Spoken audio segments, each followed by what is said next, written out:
Fala pessoal, Shalom no coração, sejam todos muito bem-vindos ao nosso devocional. Hoje num formato diferente, eu costumo fazer a transmissão aqui na horizontal, mas hoje, por um pequeno detalhe, estou fazendo na vertical. E na verdade, esse é o formato original, do nosso devocional. Nós começamos a fazê-lo em 2 de janeiro de 2023 e de lá para cá não paramos nunca mais, de segunda a sexta, sempre começando o dia aqui às 7h30, bebendo da palavra de Deus, comendo da palavra de Deus, alimentando o nosso espírito. E quem está conosco desde o início sabe que nós fazíamos assim. Depois mudamos para horizontal, que é um formato até melhor, para o YouTube, mas hoje, por um pequeno detalhe, vamos fazer dessa forma, tá bom? Abre tua Bíblia comigo em Romanos capítulo 9, eu quero ler com vocês o versículo 8, devocional hoje, vai ser bem curto, bem direto, vai ser como uma flechada no seu coração, porque o que o Senhor já ministrou para mim foi muito importante, muito relevante. Eu costumo dizer que existem algumas questões que sempre precisam estar no nosso coração. De tempos em tempos, a gente tem que se fazer essas perguntas que eu vou comentar daqui a pouco com vocês, porque isso ajuda a identificar se nós estamos de fato no centro da vontade de Deus ou não, tá bom? Você que é novo ou nova por aqui, eu já te convido para que você se inscreva no nosso canal e deixe um like nesse vídeo. Seu like é muito importante para que esse devocional chegue para outras pessoas, abençoe outras pessoas. Mas eu quero muito também te convidar para o nosso grupo exclusivo no WhatsApp, onde diariamente nós enviamos ali o link dos devocionais. Essa é, inclusive, uma excelente estratégia para você que lida com inconstância. Tiago, eu sou inconstante, eu tenho dificuldade com isso.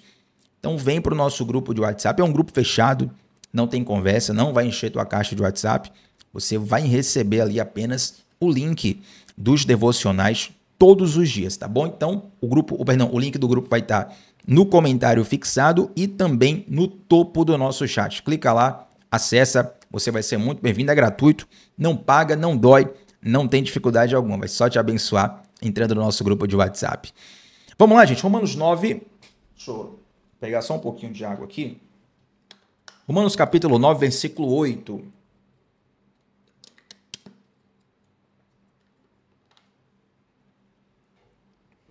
Romanos capítulo 9, versículo 8, diz assim: em outras palavras, não são os filhos naturais que são filhos de Deus, mas os filhos da promessa é que são considerados descendência de Abraão. Mais uma vez, em outras palavras, não são os filhos naturais que são filhos de Deus, mas os filhos da promessa é que são considerados descendência de Abraão. Olha que questão interessante. Se você está aqui nos nossos devocionais, chegou agora, Tiago, cheguei hoje, minha primeira vez aqui, ou a primeira semana, muita gente nova chegou nessa semana aqui nos devocionais, talvez você não tenha visto em outras partes do evangelho, da carta aos Romanos, que é quase um tratado do evangelho, de Jesus. Em outras partes da carta de Romanos, o apóstolo Paulo cita essa mesma questão sobre os filhos naturais de Abraão, a saber, os filhos genéticos, a descendência de Abraão. Abraão, Isaac, Jacó tem o nome mudado para Israel, os seus filhos são as tribos de Israel, e assim sua descendência. E aqueles que são considerados filhos espirituais de Abraão. Tiago, como que eu faço para ser um filho espiritual de Abraão? Basta você crer no mesmo Deus que Abraão. Então, mesmo você estando no Brasil, século 21, você não é judeu, você nunca nem foi Israel, você não tem nenhum parente judeu, mas se você crê em Deus, a Bíblia ali assegura que você é um descendente espiritual de Abraão. E aqui em Romanos 9, versículo 8, Paulo usa o termo, gente, filhos da promessa. Filhos da promessa. E esse devocional, embora todos sejam bem-vindos aqui sempre, tem muita gente que nem é cristã e assiste o devocional todos os dias. Inclusive tem ateus que assistem ao nosso devocional e falam, Tiago, olha, eu sou ateu, eu sou agnóstico, mas eu gosto de ouvir você falar da Bíblia. Eles estão aqui também, são todos muito bem-vindos sempre. Mas eu quero falar hoje, especialmente, com aqueles que se consideram filhos da promessa. Você se considera um filho da promessa, então essa palavra é para você. Por quê? Porque no momento em que você se considera um filho da promessa, conforme a Bíblia nos fala, eu acabei de explicar aqui quem são os filhos da promessa, aqueles que creem no mesmo Deus de Abraão. Conforme você reconhece que é um filho da promessa, você precisa agora se posicionar como um filho da promessa, tá bom? Por que é importante se posicionar? A pergunta que a gente tem que fazer é o seguinte: como você tem lidado com isso? Como você tem lidado com o fato de ser um filho da promessa? Tem pessoas que pegam essa expressão, olha, eu sou filho da promessa, eu creio em Deus, sou filho de Deus, e partem para um certo comodismo. Ou seja, eu não faço nada, afinal de contas, eu não preciso, Deus já fez tudo. Esse é um pensamento equivocado, tá bom? De fato, a nossa salvação, ela não é pelo nosso mérito. Você não vai ser salvo pelo seu mérito. Você não consegue dar start na sua salvação. Não é você que vai buscar a Deus, é Deus que vai te buscar. Porém, a salvação tem consequências. E uma consequência muito clara da salvação são os frutos de arrependimento. Então, quando Jesus te alcança, você tem uma transformação de vida que pode ser vista na sua conduta. É uma transformação que é notável. Se você conhece alguém que verdadeiramente se converteu ao Senhor, você vai identificar que essa pessoa teve uma mudança de vida. Talvez você mesmo seja essa pessoa aqui me assistindo agora. Tiago, você não conhece, você não reconhece, você não vai me reconhecer se eu te contar a minha história. Eu fazia isso, fazia aquilo, fazia, acontecia, e hoje sou uma pessoa completamente transformada. Eu acredito. As histórias são muitas. Mas um filho da promessa, ele não pode ser vítima de um comodismo, porque isso aí vai estar sendo uma ilusão para ele. Ele não pode desvalorizar a promessa e ele também não pode viver de qualquer jeito. A pergunta que nós temos a fazer nesse devocional é o seguinte: você tem vivido como um filho da promessa? Você tem vivido como um filho da promessa, uma filha da promessa, sim ou não? Por que essa pergunta é importante? Ela é tão importante que o apóstolo Paulo, em diversos momentos da carta aos Romanos, e inclusive no capítulo 9, ele vai argumentar profundamente para mostrar que os filhos de Abraão, os israelitas naturais, genéticos, não é por eles terem nascido com uma nacionalidade que eles são filhos da promessa. Não tem nada a ver. Porque é a vida deles, é o desenrolar da vida deles que vai evidenciar se de fato eles fazem parte de uma aliança, sim ou não. É aquele exemplo que eu sempre dou. Você vê alguém com um anel no dedo anelar esquerdo, você fala, a pessoa é casada. Aí você pergunta por quê? Porque ele está carregando uma aliança. Na verdade, a pessoa está carregando um anel. O anel simboliza a aliança. Mas o que vale de fato é o que a pessoa carrega no coração. Seria terrível carregar um anel no dedo e o coração está completamente divorciado. Quantos relacionamentos estão assim, né? A pessoa tem a aliança no dedo, o anel no dedo, anel de aliança, mas o coração já está completamente divorciado, o relacionamento deteriorado. E ninguém quer viver isso. Quem já viveu não quer viver mais. E quem ainda não viveu, nunca deseja viver uma situação dessa. Então, quando nós vivemos de qualquer jeito, nós caímos, gente, numa cilada muito grande que eu denomino de amor nominal. Esse nome realmente não foi o melhor nome, mas eu de fato estava refletindo nisso há algumas horas atrás e veio no meu coração essa palavra. O que é o amor nominal?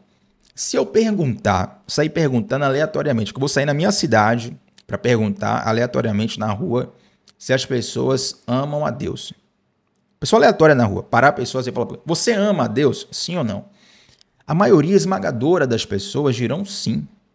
E, na verdade, além do sim, elas vão até argumentar, vão dizer, não, com certeza, Deus é a prioridade da minha vida. Deus é o primeiro lugar da minha vida. Primeiro Deus, depois o resto. Da boca para fora, o amor é perfeito. Mas será que em nossos corações, de fato, nós amamos a Deus? Às vezes até essa pressa para dizer, não, eu amo a Deus, eu amo a Deus. Às vezes até um receio, um medo de refletir profundamente e descobrir o que essa profunda reflexão te fará. Posso falar uma coisa aqui? Vou largar o doce aqui, vou rasgar o verbo aqui, olha só. Normalmente, Uma pessoa que ama a Deus de verdade, ela está constantemente questionando o amor dela a Deus. Não questionando no sentido de uma neura. A pessoa está ali, está com a neura, ali está com a ideia amarrada na cabeça. Não. Mas no sentido de, Senhor, eu posso melhorar muito mais. Eu posso fazer muito mais. Eu posso amar muito mais. Quem ama de verdade sabe e tem a consciência que pode amar muito mais. Entende? Então, se me perguntarem, Tiago, se te perguntarem, você ama a Deus, eu vou dizer, olha, eu acho que eu amo a Deus, mas Deus tem misericórdia de mim que eu preciso amar muito mais. Muito, muito, muito mais. Acho que eu não cheguei nem a 1% do que eu posso amar a Deus. Entende? E essa é uma reação natural de quem entende o que é o amor a Deus. Então não se apresse para poder dizer se você ama a Deus de verdade ou não, porque o que vai denunciar isso não são as suas palavras, é a sua forma de vida. Existem muitos que se intitulam filho da promessa, mas vivem de qualquer jeito. Se você é filho da promessa, não tem como você viver de qualquer jeito. Sabe por quê? Porque as pessoas não deixam, as circunstâncias não deixam e nem o Espírito Santo deixa. Gente, eu costumo dizer o seguinte, quem tem promessa de Deus, quem tem um chamado de Deus, quem tem aquele toque de Deus no coração, ele não consegue nem pecar em paz. Ele tenta pecar em paz, ele tenta viver fora da vontade de Deus, ele não consegue. Porque dentro dele, o Espírito Santo está falando, no coração dele, o Espírito Santo está chamando. Eu lembro de um testemunho muito forte de um homem de Deus assim, muito forte, poderoso em Deus, né? Um homem que era usado por Deus, um homem referência de Deus. E esse homem se desviou dos caminhos do Senhor, se revoltou por uma determinada situação e falou assim, olha, eu vou agora destruir minha vida porque muito ferido, muito magoado. E esse homem, ele falou assim, olha, eu vou me afundar na prostituição. Ele foi numa zona de prostituição mesmo. E ele tentou ali fazer um convite a uma prostituta, né, uma garota de programa. E aí ele queria comprar um programa. Nessa situação, interessante isso, porque quando aconteceu isso com ele, o testemunho ele conta, a garota de programa olhou para ele assim, parou, ficou olhando de um modo estranho, ele falou, qual é o seu problema? Você não vai aceitar a minha proposta? Fazer um programa comigo? Eu pago você. E a garota de programa olhou assim para ele e falou assim, você não pertence a esse lugar. Você não é daqui. Vá para onde você não é daqui, saia daqui. Você está querendo entrar num lugar onde muitas pessoas entraram, querem sair, não conseguem sair. Cara, que coisa louca. Porque esse é um testemunho. Um testemunho. Poderia contar aqui inúmeras histórias, passar o dia inteiro contando histórias para você de como quem tem o chamado de Deus, quem tem a promessa de Deus, não consegue viver de qualquer jeito. Ah, Tiago, mas eu fui ferido pela liderança da minha igreja, mas você não consegue viver de qualquer jeito. Ah, Tiago, mas me machucaram, você não consegue viver de qualquer jeito. Mas eu pequei, Tiago, mas você não consegue porque existe um chamado que é interno. Não é porque você liga o devocional aqui, tá me ouvindo falar, não. Deus fala com você em sonho. Deus fala com você lendo a Bíblia, Deus fala com você aqui no devocional, Deus fala com você em situações da vida, Deus sempre fala com você, porque esse chamado, ele é como se fosse uma reivindicação de Deus sobre a sua vida. É um convite de Deus a você assumir e desenvolver a sua identidade de filho da promessa. Porque identidade, isso tem duas coisas, as pessoas às vezes confundem. Identidade você recebe e você desenvolve. Identidade você recebe e você desenvolve. Então o convite de Deus é para você receber essa identidade de filho da promessa e desenvolvê-la. E agora você diz assim, Tiago, então como é que eu desenvolvo essa identidade de filho da promessa? Muito simples. Para fechar o devocional aqui agora. Eu sei que Deus está falando com você. Para fechar o devocional aqui agora. Para você desenvolver a sua identidade de filho da promessa, primeiro você tem que ser diligente. O que é ser diligente? Na linguagem de hoje, ser proativo. Né? O proativo é aquele que não espera pelas circunstâncias da vida. Tem uma canção, uma música de pagode, partido de samba, sei lá como é que vocês classificam isso, mas aquela música até romântica, né? Que fala assim, deixa acontecer naturalmente. E essa frase tomou uma conotação poética de várias circunstâncias aqui no Brasil. Muita gente fala isso, olha, deixa acontecer naturalmente. No sentido de você não ficar pilhado, de fato, não tentar controlar as coisas. Olha, calma, deixa fluir. Deixa fluir. A ideia do deixa acontecer naturalmente é deixa fluir. Só que o deixa fluir não pode se tornar comodismo. Então, Thiago, me ensina aí como é que eu deixo fluir sem ser cômodo, né? Sem ser alguém que está paralisado. Você tem que fazer o que está ao teu alcance. Quando Deus toca no teu coração, primeiro ele gera um sentimento. Você fica emocionado. Ele gera um sentimento. Depois do sentimento, ele te dá uma direção. Você sente um impulso sentimental. Você sente agora uma direção de para onde ir. Entende? Então, primeiro Deus toca no sentimento. Depois ele te dá uma direção. Agora, Deus, ele abre a porta. Mas quem passa pela porta é você. Jesus, ele chama Pedro para andar sobre as águas. Mas quem toma a atitude de sair do barco e andar sobre as águas é Pedro. Entende? Ou seja, nós precisamos dar uma resposta para esse chamado que nós temos em sermos filhos da promessa. Diligentes, proativos, darmos uma resposta. Segundo, precisamos, e sempre vai acontecer isso, precisamos renunciar a algumas coisas na nossa vida. Às vezes eu evito um pouco, não sempre, mas evito um pouco falar sobre renúncia, porque as pessoas entendem de um modo muito equivocado o que é renúncia. Não vou nem entrar na polêmica aqui, né? Mas em algum momento da sua vida você vai precisar renunciar a algumas coisas. O próprio Jesus fala, não tem como você servir dois senhores. Dizer sim para um relacionamento é você dizer não para muitas outras coisas, correto? Dessa mesma forma, quando Deus te chama para um relacionamento com Ele, isso vai exigir de você um determinado nível de renúncia. Qual o problema? Eu não aguento, né? Tem que falar, né? Qual o problema, Thiago? É porque as pessoas veem a renúncia como se fosse algo apenas doloroso. E a renúncia, ela dói conforme... Olha só, a renúncia, ela dói em você conforme aquilo está enraizado no teu coração. Se Deus quer tirar o que está pouco enraizado no teu coração, vai ser fácil. Se for o que está muito enraizado, vai ser mais difícil. Posso dar um exemplo?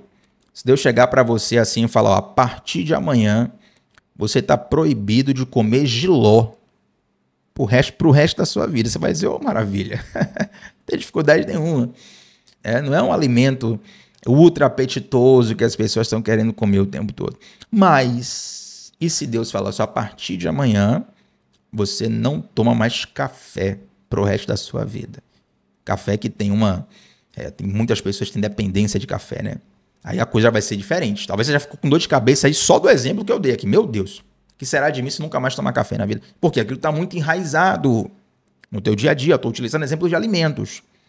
Mas pega para outras coisas que estão no teu coração que Deus quer tirar. Agora, gente, esse é um exemplo, tá? Nem café, nem jiló, nem nada aqui. Deus não está falando... Quer dizer, se Deus falou no teu coração aí, é por sua conta junto com Deus. Estou utilizando só um exemplo. Mas o que eu quero te dizer é o seguinte... Quando nós renunciamos a algo por amor a Deus, é um investimento no qual nós vamos ganhar muito mais lá na frente. Muito mais. Tudo que nós abrimos mão por amor a Deus, nós vamos ser infinitamente mais recompensados. Nós vamos ganhar muito mais. Então, a renúncia pode até ter uma questão de dor pessoal, de doer no teu coração, abrir mão naquele momento, mas é para o teu bem. E lá na frente, você vai perceber que ganhou muito mais do que o que perdeu. Então, para ser um filho da promessa, você precisa ser diligente, abraçar as renúncias, você vai precisar abraçar, na verdade, abrir mão, né? Renúncia tem mais a ver com abrir mão, ou seja, renunciar ao que tem que ser renunciado. E para terminar, viver como quem tem um propósito. Por que, Thiago, viver como quem tem um propósito? Porque você tem um propósito. Você conhece algum jogador de futebol muito talentoso, mas que tem uma vida extracampo muito complicada? Aí você fala assim, o problema de fulano é que fulano não tem uma vida de um atleta profissional. É só festa, balada, é farra, vira noite, bebida alcoólica. Aí você pensa, fulano não está tendo uma vida de jogador. Ele tem que viver como um jogador profissional. Por quê? Porque ele é um jogador profissional. Então por que você tem que viver como quem tem propósito? Porque você tem propósito, cabeção, cabeçona. Você tem algo de Deus na sua vida, tem um chamado lindo na sua vida. Até quando você vai tardar aquilo que Deus tem para você? Até quando? Então, viver como quem tem um propósito é entender que Deus tem um chamado específico na sua vida. Você não está nessa vida por acaso. Você não está nessa vida só para poder trabalhar de horário comercial, né? De 8 às 5 da tarde, contribuir para a aposentadoria, quando envelhecer, viver da previdência, e depois sair dessa vida como quem nada acrescentou, quem nada deixou. Não, não, você tem um propósito. Tem algo de Deus para você. Você não nasceu em vão. Mas, Tiago, tem 7 bilhões, 8 bilhões de pessoas no mundo e muito mais viveram. Mas tem uma razão do porquê Deus escolheu você. Tem uma razão pelo qual você nasceu nesse tempo, nesse momento. Você está nessa situação. Tudo tem uma razão, tudo tem um propósito. E quando nós entendemos que temos um propósito, nós temos mais facilidade de dizer não para o que tem que ser dito não. Nós temos mais facilidade de renunciar àquilo que nós temos que abrir mão. E nós temos mais facilidade de vivermos no caminho da vontade de Deus. De abraçarmos o projeto, de abraçarmos a proposta de Deus. Posso mudar a palavrinha agora só para você pensar melhor e a gente vai encerrar o devocional aqui. Eu quero mudar só para a gente pensar, tá? Para facilitar no teu intelecto. Quando se fala assim, ó, Deus tem um propósito na sua vida, significa Deus tem uma proposta na sua vida. Você já recebeu uma proposta de emprego? Você já recebeu uma proposta de relacionamento? Ele falou, estou gostando de você, quero namorar com você, quero casar com você. Você já recebeu uma proposta de qualquer coisa na sua vida? Deus tem uma proposta para você, chamando para ser filho e filha da promessa. Agora, cabe a nós, cabe a mim, cabe a você, abraçarmos esse propósito e vivermos verdadeiramente como filhos da promessa. Sabe por quê? Versículo 8, perdão. Em outras palavras, não são os filhos naturais que são filhos de Deus, mas os filhos da promessa é que são considerados filhos de Abraão. Não é apenas por você falar, não é por você nascer num país, não é por você ter uma descendência natural, é por você ter um relacionamento no seu interior. É assim que você é considerado verdadeiramente descendência de Abraão, filho da promessa, filho de Deus. Você recebe essa palavra? Essa é uma ótima palavra para o dia de hoje. Eu oro para que Deus possa germiná-la no seu coração. Vamos orar juntos, gente? Santo Deus, muito obrigado por essa ministração. Eu oro para que o teu Santo Espírito complete essa palavra no coração de cada um, nos próximos minutos e durante todo esse dia. Pai, faz com que essa palavra frutifique, em nome de Jesus. Amém. Gente, antes de terminarmos a nossa transmissão, quero te fazer um convite muito especial. Tem um convite para você entrar no nosso grupo de WhatsApp, tá bom? O link está aqui fixado no chat e também fixado nos comentários. E atenção, no primeiro link da descrição do nosso devocional, tem o link para você entrar na nossa comunidade do discipulado bíblico, onde nós estudamos com muita profundidade os fundamentos da fé e da espiritualidade à luz da Bíblia. Eu quero muito ter esse espaço e desfrutar essa plataforma com você. Várias pessoas que estão aqui no devocional já fazem parte dela, mas se você ainda não faz parte, clica lá para poder acessar e estudar a fundo a palavra de Deus conosco. Tem sido transformador para muitas pessoas e vai ser para você também. Tá bom? Deixa um like nesse vídeo, seu like é muito importante para essa transmissão chegar para outras pessoas. E também comenta aqui como Deus falou contigo nesse devocional. Qual foi a parte mais forte desse devocional no teu coração? Comenta aqui, sempre faço questão de ler todos os comentários e também respondê-los. Tamo junto sempre, de segunda a sexta, gente, 7h30 da manhã, sempre começando o dia, mergulhando na palavra de Deus. Shalom no coração Até a próxima. Tchau, tchau.